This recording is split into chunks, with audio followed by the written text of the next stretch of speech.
Is gas leaking from your engine? Will the engine not start? If so, you might want to take a close look at the fuel lines. There are multiple fuel lines found on most small engines. At a minimum, there will be a line carrying fuel from the tank to the carburetor, and a second returning excess purge fuel from the carb back to the fuel tank. Many models have a remote purge bowl, which adds a third line between it and the carb.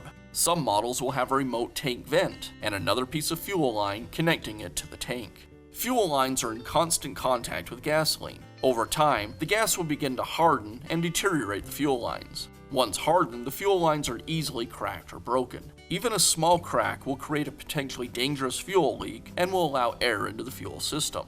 Air in the fuel system can cause the engine to run erratically, die, or not start at all. Replacing the fuel lines is a repair that you can do yourself, and I'm going to show you how. Before you begin, you'll want to go ahead and drain the fuel out of the saw. I'll begin by removing the top cover.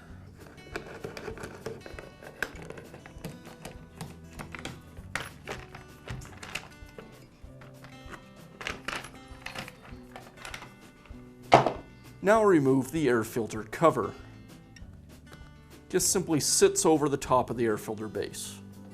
Now I can remove the air filter.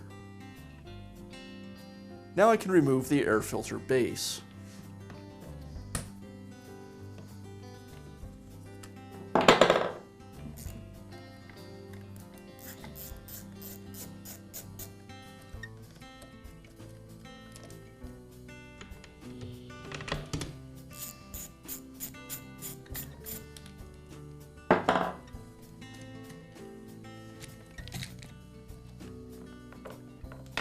Next, I'll remove the throttle linkage.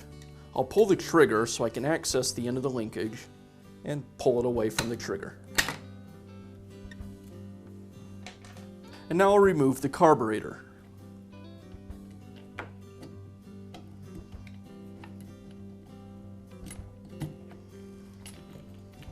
Now I'll remove the two fuel lines going to the carburetor. This is the line from the tank, and this is the line going to the primer bulb. Now I'll remove the return line from the primer bulb.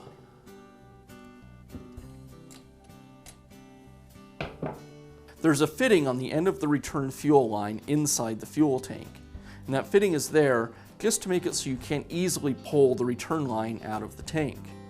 So to replace this line, what I'm going to have to do is cut the line off as close to the tank as I can, and then through the fuel cap come into the tank with a pair of hemostats, grab that fitting and remove it and the remainder of the fuel line.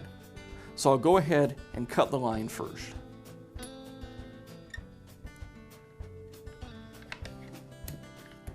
Now I'll remove the fuel cap, and with my hemostats pull that fitting in the fuel line out of the tank.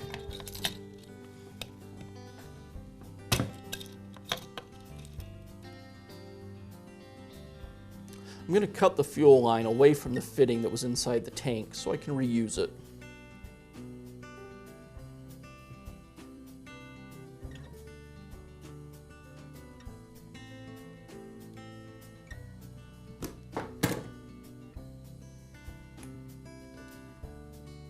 Now I'm going to cut my new piece of fuel line. Again, I'll use the old piece of line as a guide, and I do need to remember to add a little length for the piece that I cut off.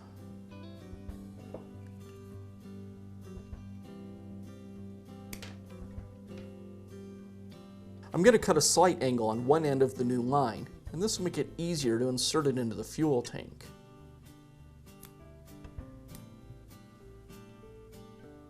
Now insert the new piece of fuel line into the opening in the fuel tank.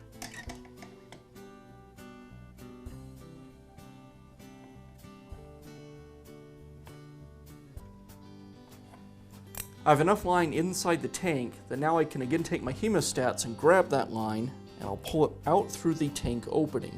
I want to be careful that I don't pull the entire line all the way through, just enough so I can get that fitting back onto the end. Now I'll cut the line square and reinstall the fitting. Now I'll grab the fuel line with my hemostats one more time, from the top of the saw and pull the fuel line through until that fitting contacts the underside of the tank. Right there. And that line's ready to go. Now reconnect the return line to the primer bulb. Just slide that line right back onto the nipple.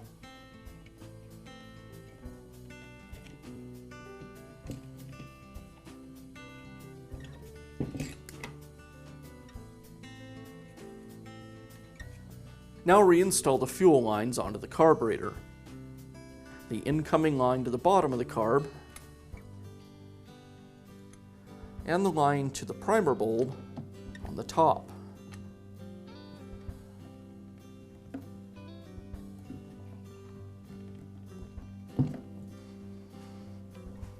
Now we can install the carburetor back onto the saw.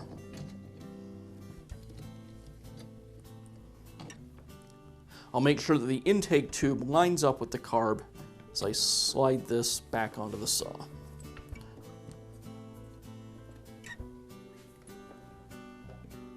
Now reinstall the throttle linkage. It goes into the hole on the carburetor. Then again, I'll pull the trigger and slide the linkage back into place. Now reinstall the air filter base and secure it to the carburetor.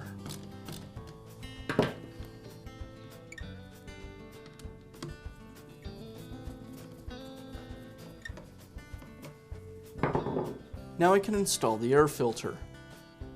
Just line it up with the air filter base and make sure I get a good seal all the way around the edge. Now install the air filter cover.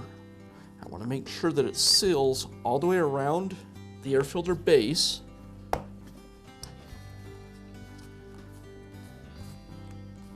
Just like that. And now I can install the cover.